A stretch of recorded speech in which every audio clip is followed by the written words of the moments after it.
अस्सलाम वालेकुम।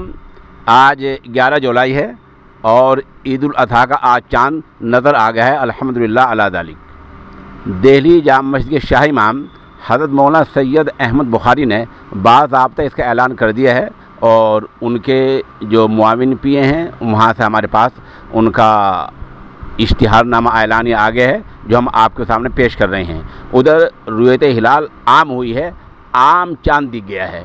इस बारे में एक अर्ज़ ये है कि माहिरीन फ़ल्कियात ने अभी 2 दिन पहले ये वादा किया था कि आज यानी पीर इतवार के दिन चाँद नहीं दिख सकता है। ऐसे दावे वो कई दिन से कर रहे थे। अब उन्हें अपने दावों पर असैनो गौर करना चाहिए और ये सोचना चाहिए कि चाँद का दिखना न दिखना ये अल्लाह के इख्तियार में है। 29 को अल्लाह दिखा दे या 30 को दिखा दे। इसीलिए हदीस शरीफ में आया है कि माहिरीन फ़ल्कियात की कोई बात इस बारे में नहीं मानी जाएगी, बल्कि अल्लाह के रसूल सल्लल्लाहु अलैहि वसल्लम ने फरमाया कि चाँद देख कर त्योहार करो।